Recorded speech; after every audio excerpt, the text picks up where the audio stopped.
That's the fucking problem with like, you know, the modern age, man. Like all that, you know, fake news and shit. It's very easy to hoodwink people, but not so in 1910 when people were 19 dickety 10. back in 19 when people were of a higher caliber. They weren't so easily fooled. They weren't so easily. Yeah, man. They couldn't read, so you couldn't get into their brains. Yeah. You know, you couldn't really get anything past them 1910 denizens. Like, you know, back then.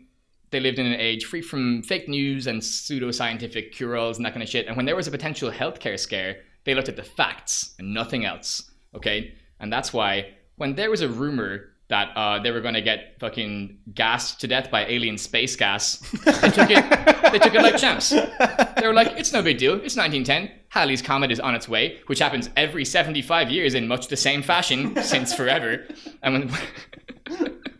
So lots of people were pretty excited. But have you seen any of those people around from the last time the Halley's Comet is here? Exactly. Because everyone died at 30. No, because everyone died by 30 because of rickets and drinking mercury.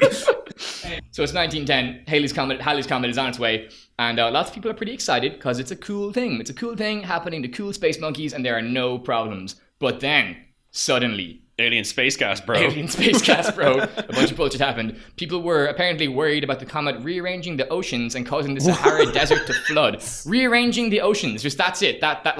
So that was one theory. It was kind of small. There was a much, much larger and more like internationally prevalent movement that suggested that Halley's Comet, which again passes the Earth every human lifetime, was going to release clouds of deadly gas and kill all life on Earth, and that was bad. So, like most examples of ridiculous anti-science mass hysteria, the US caught the worst of it, and it was the fault of foreigners. This is Mexican space gas. So, this French astronomer called Camille Flammarion wrote to the New York Times saying we were going to pass through the tail of the comet and cyanogen gas would impregnate the atmosphere and possibly snuff out all life on the planet. So the New York Times, the New York Times said most astronomers disagreed with this guy, but they also very helpfully wrote a really unnecessarily detailed account of how fucking lethal this gas is. Basically cyanide gas, you know what I mean? Oh shit. How lethal it is and how a single particle of its potassium salts touching your tongue would fucking kill you straight dead. So people in 1910 were way more so than now. Even though the New York Times, the fucking New York Times, yeah, and absolutely, if they're writing this big long account of how this French guy is describing how this gas is going to kill us all, they were they wouldn't publish that if it wasn't dangerous. So they freaked the fuck out. Now, two astronomers very bravely stepped up and they tried to calm shit down by pointing out that actually the comet is so small, Halley's Comet, that it would fit in a suitcase. Huh. And that's not true. It's 9 miles wide. And they were just wrong. So that didn't help at all. Well, hey, to be fair, they didn't state the size of said suitcase. That's true. Very small, far away. Yeah. I kind of think that's a core tenet of astronomy. So that failed. So all around the country in the US, capitalists stepped up to the plate and they tried to solve the problem themselves, like Americans protecting their country, selling anti-comet pills. Fucking what? Straight up, man. One fucking brand branded themselves saying, this is an elixir for escaping the wrath of the heavens, which is fucking rock and roll. Fuck yeah, bro. Witch doctors / voodoo doctors in Haiti started doing the same. I'm not sure if either of those things are okay to say. I'm reading 1910 literature that said voodoo Haitian doctors. That's how it was described in the media. These two fucking kind of heroes, in my opinion, in Texas were arrested for selling anti-comet pills made of sugar.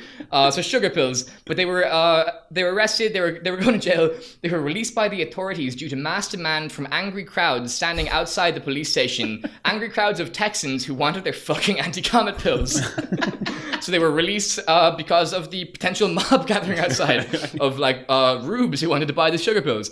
People were selling leather masks, ironically enough. Oh. They were selling pills, potions, and the public was going crazy. So some examples of said hysteria. A shepherd in Washington State went insane with worry and had to be hospitalized. Oh my god. A guy in California nailed himself to a crucifix. What? As in, I have to die for everyone else's sins. Yeah. This is some H.P. Lovecraft so he got shit. 75%. Yeah, it was actually pretty fucking intense. Yeah. He got 75% of the way in, as in he nailed his 2 feet and 1 hand to the cross. And then he was like, oh shit. Oh. You know? I've made a huge mistake. And he begged the authorities and rescuers to leave him on the cross when they came. So he was hanging up there for hours. Somebody was like, "What's up with that guy mostly nailed to a cross, screaming about deadly space gas?" And he was like, "No, I'm good, man. Just leave me up here." You know? Oh my god! So people started plugging their keyholes and making their houses airtight. Much like the US government genuinely told people to duct tape their houses in the event of a terrorist gas attack back in 2003. Oh wow! Which would not have worked at all. So, okay, in the end... You live in a house, not a submarine. Yeah. In the end, it was all good. People were actually saved from the deadly comet cyanide gas by cloud cover. Or at least newspapers in Atlanta printed stories saying that they had been saved from death by cloud cover. Now, it was actually very sunny. Clouds were given the Medal of Honor by the president. No, it was actually like real sunny in California. It was real sunny at the time in France, where people were celebrating in the street and dancing that they hadn't been murdered by space gas. From what I've read, it was just France and the US and Haiti, wow. I guess, you know what I mean? But like multiple different Atlanta newspapers. It's because in Ireland we hadn't discovered stars yet. We're not allowed to look up. The Tans won't let us. So nobody around the world died of alien space gas, but according to the fine journalists of the ATL, it was the clouds that did it. People in France were celebrating, and everyone survived. Okay, there was a mass hysteria, but everyone all around the world survived, and they had a bunch of fucking kids, and their bloodlines are clearly fucking thriving in the year 2020. And this shit just keeps going, man. Yeah, 100%. Shit has not changed that at is all.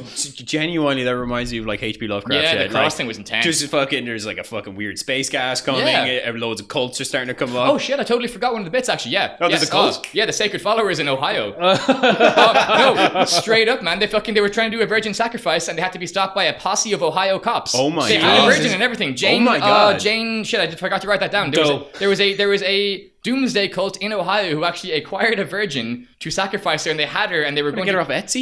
They were going to kill her on the day the comet passed, and the cops caught wind of it, and they had to get a posse that was a mix of like the sheriff, cops, and locals who were like, "Don't kill that virgin, you're all fucking totally crazy," and they put us out to it. So there was very Lovecraftian. There was space gas, doomsday virgin cults, and a guy nailing himself to a fucking cross. Guy's going insane. It's perfect. Why'd you nail yourself to that cross? Alien space gas, bro. I just something that's like, one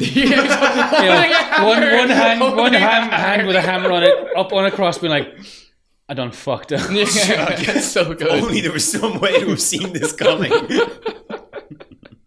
That's a fucking awesome story, man. I'm really happy with that. Where the fuck did you find that? I don't know. I scoured the interwebs for some photos. Class. That's amazing. Well done.